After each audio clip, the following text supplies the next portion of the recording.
Okay, so are we on? We're recording this whole mess, right? Catherine, we're always on. Okay.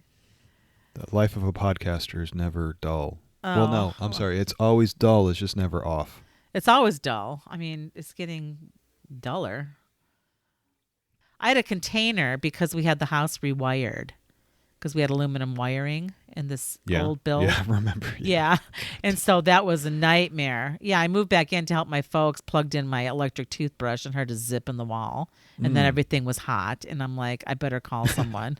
Breaker box went off and it was frightening. It was really creepy. And then neighbor after neighbor would come and be like, oh my God, yeah, we had this part of the house rewired. We had that part of the house. And then one of the houses on the corner caught on fire. And then everyone's like, what's the number of your electrician? Well, And I think so- I would have suggested, why are you looking at your phone? Because I was just trying to read the article. Go ahead. Didn't we already read the article, Catherine? I did. I read it, but I thought I wanted to make sure I didn't forget any pertinent points. I don't think there's much. No, I mean, the basic gist of it is the pertinent point and that people are buying online. Right. But I would have suggested with your house, Right. just let it burn down and rebuild, build over. Oh, no. That would Then be you too could have painful. lived. You could have lived in the dumpster in front of the house while they rebuilt the house. Oh, God. No, it was such a nightmare. Yeah, that's a whole nother. I could talk about that for hours and days. It That was sounds just- like it'd be really fun. Let's talk about the art. Okay. Yeah, okay. So good article. Mildly interesting article. Yeah, mildly It's interesting. Artsy Insider, how the next generation of collectors is buying art. Right. How are they buying art, Catherine? Online. Well, they're finding the art online. And I think this is mostly, they didn't, as you mentioned earlier, before we started recording. Right. This isn't, I think most of this is not NFTs. I don't think it is. I Actual, kept looking for it. That's why I was kind of perusing again. But I guess we're, I guess that's an open question then. What are they buying? But I assume they were talking about, quote, hard art, something you can actually hold in your hand. right. Though, is invisible art hard art? Sometimes it's hard to understand. Could we sell invisible art online? Sure, I think you could probably sell anything online if someone was willing to pay money for it. Well, that's the trick, isn't it? Yeah. I've never Con mastered that someone trick. into, Con. con someone into, well, that's not the whole deal. Conning someone into buying your work. Right. No, I thought this. What? No, really, this is worth $100. Look at me, $100. No, $100. really, this is worth $10,000. Uh-huh. Right. Yeah, they said that their art in this curated collection, every work is under $30K. Yeah. I'm sorry, I didn't mean to laugh your ear off there, but I thought that was pretty funny. Oh, it's so, It's so accessible. Right. Exactly. It's so accessible. It's almost like how much you'd pay for a car when you really need a car. Well, it depends on if you're buying a used car or new, but yeah, $30,000 would be. I could buy any car I wanted for $30,000. Okay. I know most people can't do that because they're a little more persnickety about their vehicles than I am. I just Yeah. want a Prius. God damn it. I would get a Prius, but it's too small for my needs. Really? Mm-hmm. What are your needs exactly? Well, 2 people I haul around and groceries Uh-huh. and Yeah. stuff. And I like to think be you could fit that higher. into a Prius. I like to be higher on the road. You like to be high. No, I don't like to be high. No, that's not. We're not going. No. Why do you want no. to be higher, Catherine? You know that just raises your center of gravity and makes your car less stable. Right, but I like just kind of looking. I mean, I drove a Mustang for years. I felt like Fred Flintstone, like when they stick their foot out. A And, Prius is not a Mustang. okay, no, it's not. No, it's not. I loved Especially my not Mustang. the new Mustang. Have you seen the new Mustangs? Yeah, I like mine. Jeez, that is embarrassment. I like mine. I won't get until they do something better. No, But but they're not going to do better. Ford says they don't make cars anymore. I know. It's such a shame. I shouldn't have ever gotten rid of that, but it just started disintegrating. Well, yeah, welcome to Ford. Anyway, back to the art. Yeah. So the idea that people are finding art to buy online, the art market was down overall last year. Yes, of course. But the buying online part was up considerably. Mm-hmm. So even though their sales are down overall, this means that a lot of art buying has moved online. And of course, it skews the younger generation is finding it online. Right. And having been a gallery owner on 2 different occasions, Uh-huh. unsuccessfully, I'm less inclined to try a third time. Does this appeal to you then? Is that what I'm hearing? Not really. I have a hard time trying to sell artwork online. I don't. I actually do. I have an online shop, but it seems too detached to me. I think it's really important to be able to see the work in person. I completely agree. And just it's so flat. And they do have some interesting pieces that they have posted on the website. But trying to, as part of this, no, most of it was junk. well, yeah, it was, well, I kind of like that little pig one. Oh, the Hayel Pozzanti. Yes, yes, yes, yes. I like that. Oh, that's the name of the work. The artist was Jessica Silverman. Right. I thought that was visceral, and this is the kind of thing I really want to see in person. Right. I don't know if it's Crayola crayon or oil paint. And that's only $3,500. So, right. wow, And yeah, because that's they don't. Steal. It's oil on Arches paper. Yeah, it's probably oil crayon, basically Crayola. It looks like Crayola. Yeah, it looks like that's what it looks like to me. I don't like the painting. I mean, I think the painting technique is good. Right. But looks so simplistic. It almost looks like something a 4-year-old could do. I know it does. I don't know why. I think I like the colors. There's the physicality of it, and the colors and the forms are nice. Right. But this is like a sketch for something. This isn't a final piece.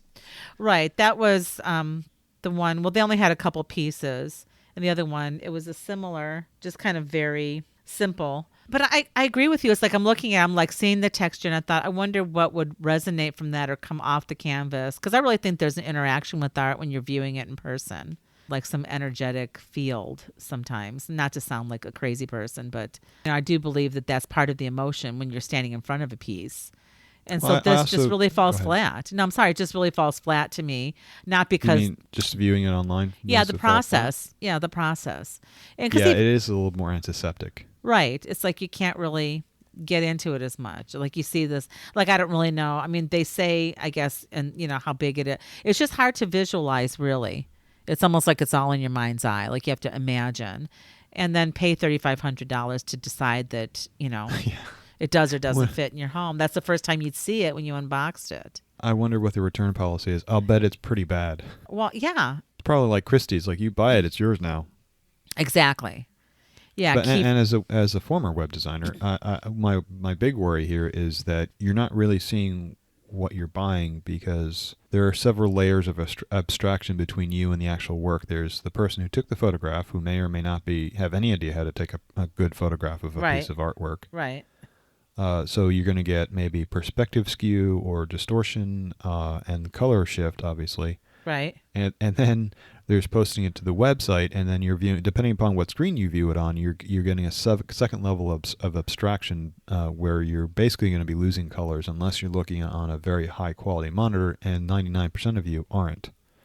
I guess that's pretty harsh. If you have a new iPhone or new iPad or a very expensive Mac Pro, you're probably seeing a pretty good representation, at least from a color standpoint. Can't really talk too much about the contrast, but at least from a color standpoint, you're probably getting a reasonably good idea of what you're seeing. But you don't really know until you pull it out of the box. Right. And that seems like kind of a gamble. I know we, closed up in June or July of 2020. Do you see this as being the new forefront for art purchasing, art viewing? It's not up to me. I mean, it seems like that's where all the kids are buying their artwork, and they don't say it explicitly. And I think Artsy is trying to guide you to their own system, but I think most people, when they're buying artworks online, I think they're doing it through Instagram, because that's where you can see artwork, and you can buy it through Instagram, and you can see related stuff, and you can it's just I think it's a more visceral marketplace for art. Okay. As far as visceral being online, an online visceral art market. Right. It's just that arm's length removed from the actual piece. You can get into the whole social media frenzy, and that would encourage you to buy even more. Right. It kind of reminded me, like when we were talking to Ken Clark, like several podcasts ago, and he talked about Phoestivus 2020 and how it had to be online. Mm-hmm. And I asked him in the podcast, I'm like, how did that go? And he's like, well, as good as you can expect. Yeah. It would. And I do know several of the artists who were involved with that. And it wasn't completely abysmal, but it was certainly not Phoestivus, as we all know and love. I mean, there's just, their sales were down. It just really wasn't the way to go. And they did a lot of creative things. Like they highlighted people, the marketplace, is it where, I can't remember what they called it, was open. And they had highlighted different aspects of like craft or art on their sites and had special days for that. But I just think it really is an interactive thing.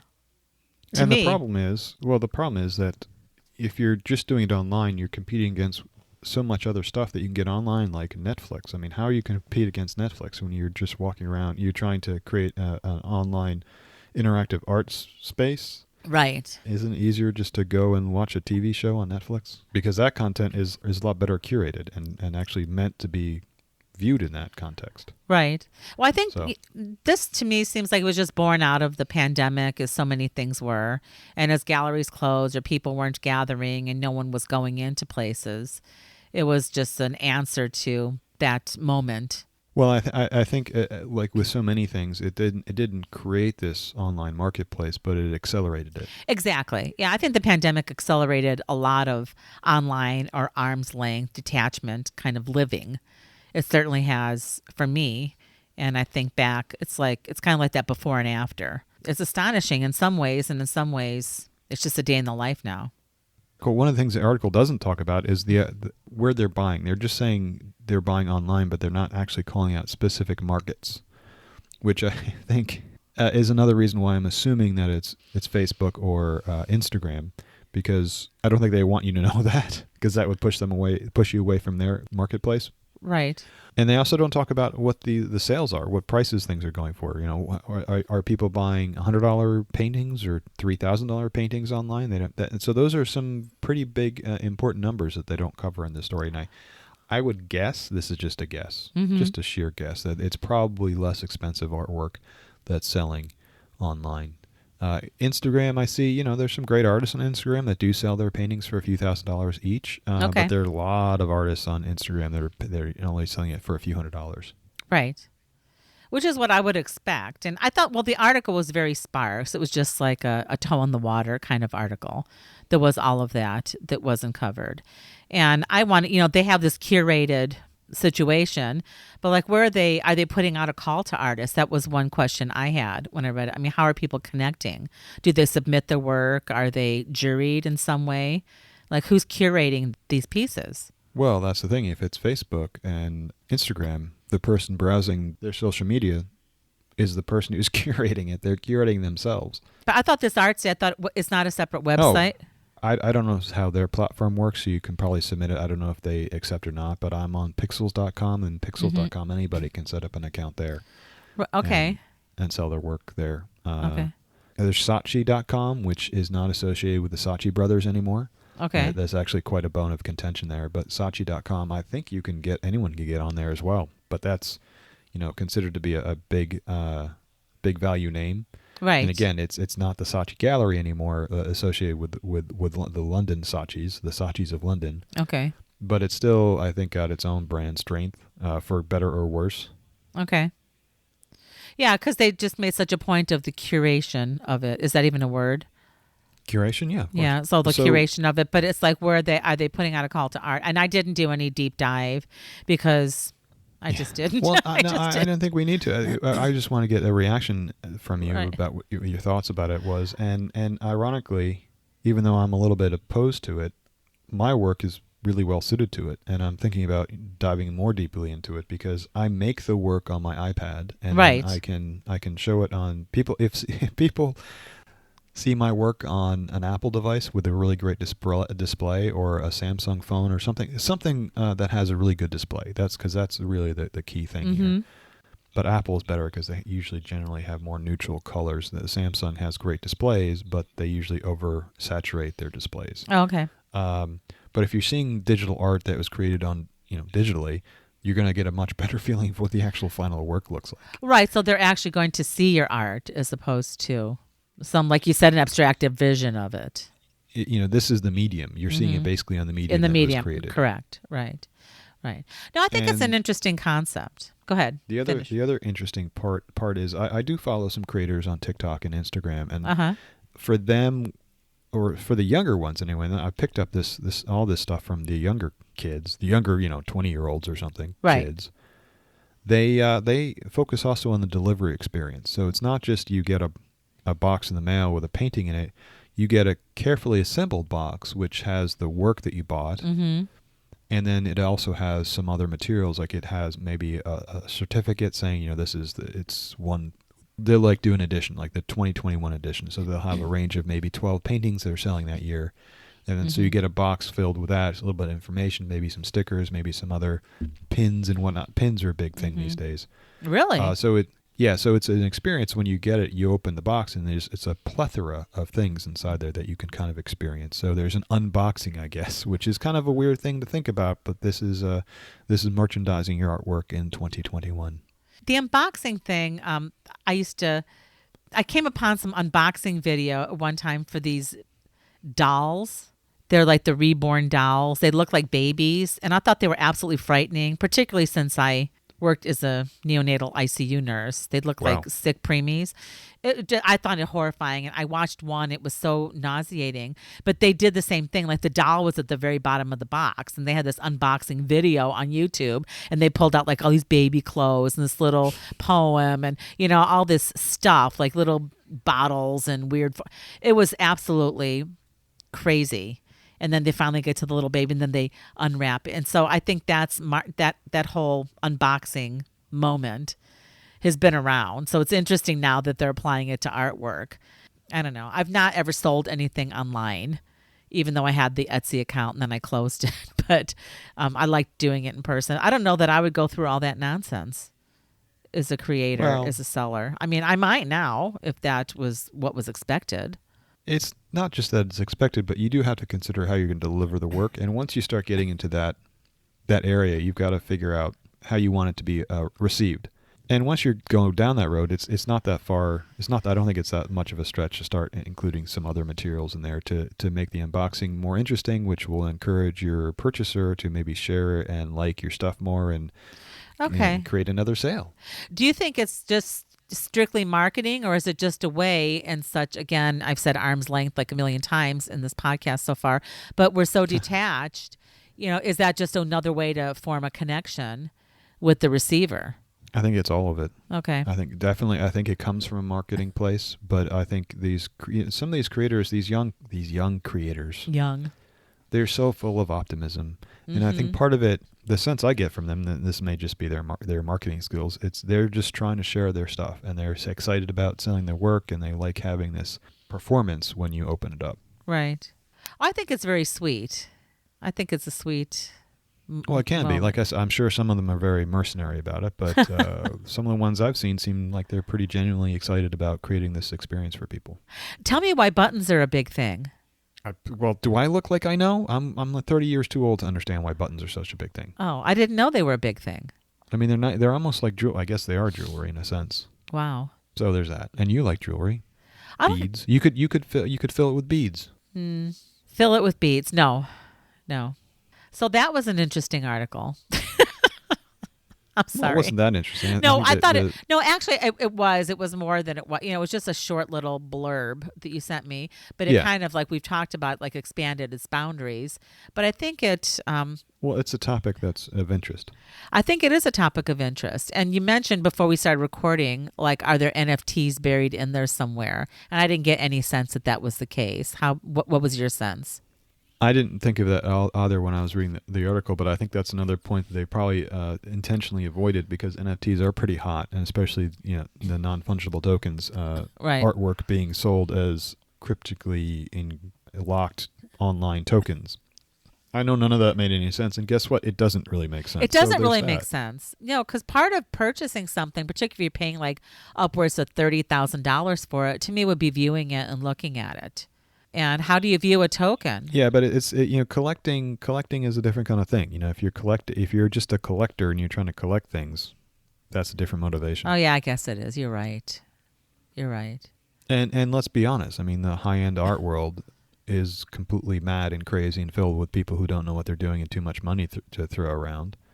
So it's more about that gratification of buying something unique, perhaps, the dopamine hit of buying something, right, and being able to say, oh, I spent $15,000 on some GIF of a kitty cat. A GIF of a kitty cat. Oh my gosh. Yeah, it's just that chasing the dragon, I guess. Like, you're right, the dopamine hit. And people with more money than sense. Yeah.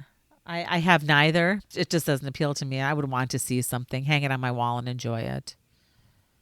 James, let's circle back a little bit to last week, and I mentioned that I think it even ended up in the show notes as some recycled art just looks like garbage, and I hadn't pulled up the article, but I did forward you an article about Right. these 13 incredible artivists. They called them artivists. Oh, was that what that was? Yeah. I still don't understand how they were applying that, or Yeah, why they're applying that word. I mean, because are they I guess artists or they're artivists? I don't know. Well, I they're understand. activists and artists because they're using recycled materials in their art, and their art cause artist. All right. So it was. You hang on a second, Catherine. You walk up to any artist, any given artist, and I think 80% of them are going to say, "Oh yes, I'm an activist through my art," which is Of probably course. 50% of the time is probably bullshit. And I certainly wouldn't say I'm an activist through my quote art because I don't make art. I just paint. But Right.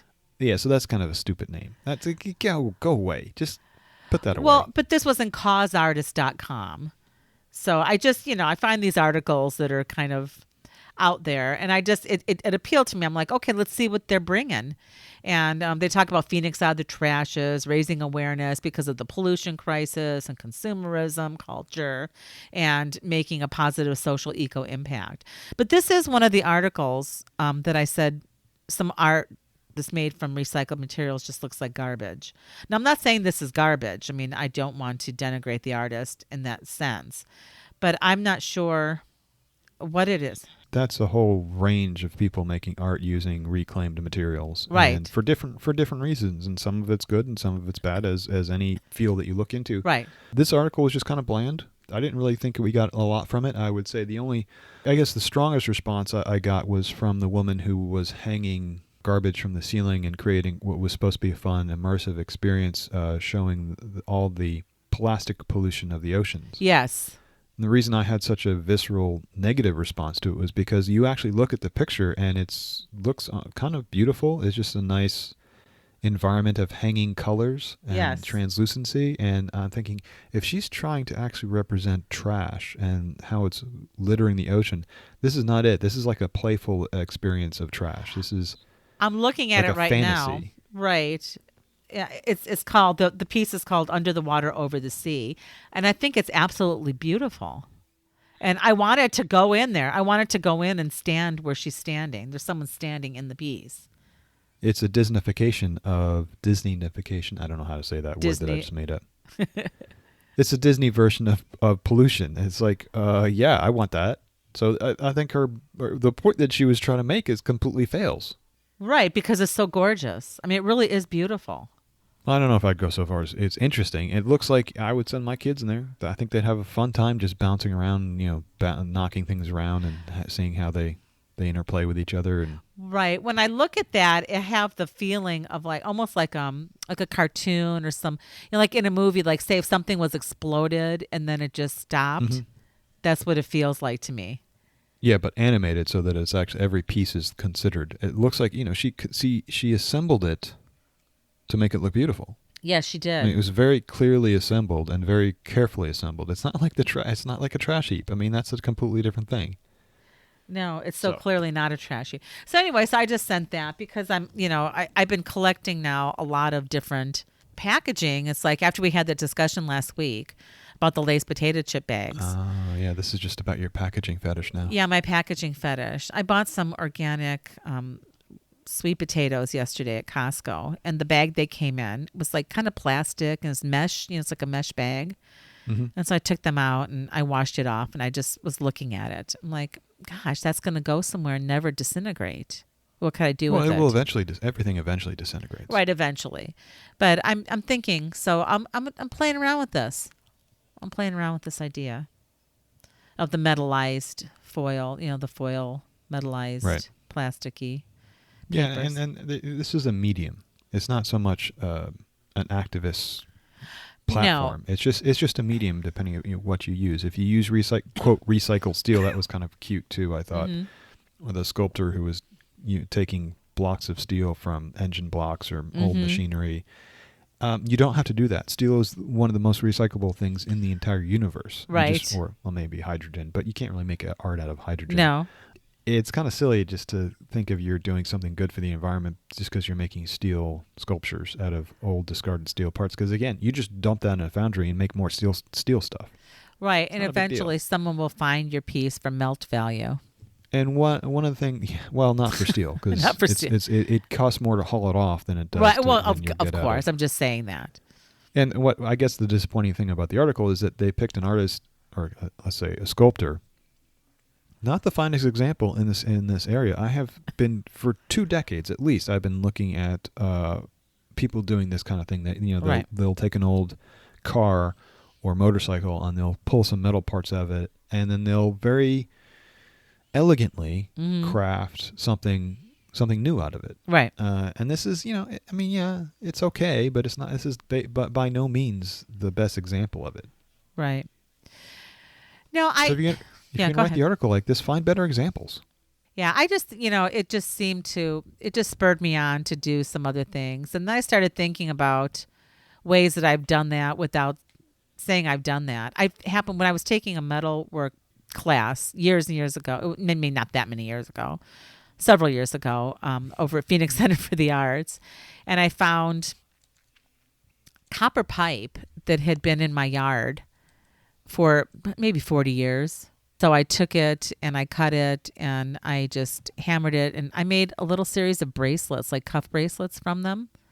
Very crude. And I just was experimenting, but you could make stuff out of anything. I gave one to a friend. She's like, I love it. And they actually were kind of cute. Copper's even easier than copper. Steel, that's so super recyclable. Yeah, so super recyclable.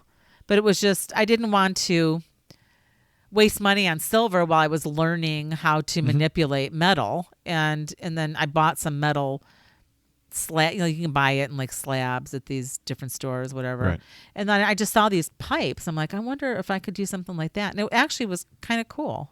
When I was learning silversmithing or jewelry making, I used to be able to go to the bank and just buy Canadian coins. They were 99% pure silver, and that was the cheapest way to get silver back then. Oh, wow. And it was funny because it was just at the time, just on the cusp of when banks stopped selling ingots. Because I used to be able to also go to the bank and just buy like a 1-ounce silver ingot. Oh, wow. Can't do that anymore. No. I think, I don't know. As Americans, I don't think we're allowed to actually own precious metals for that. Like actually hold it in our, go and buy it like that. There's some weird laws around that. Oh, I don't know about that. Yeah, it's kind of weird. One point on that, the guy making sculpture out of reclaimed steel, he's taking heavy metals out of the environment. It's like, well, steel isn't really that reactive. There's nothing bad about steel. It's just iron. Iron is a natural element, and it doesn't really.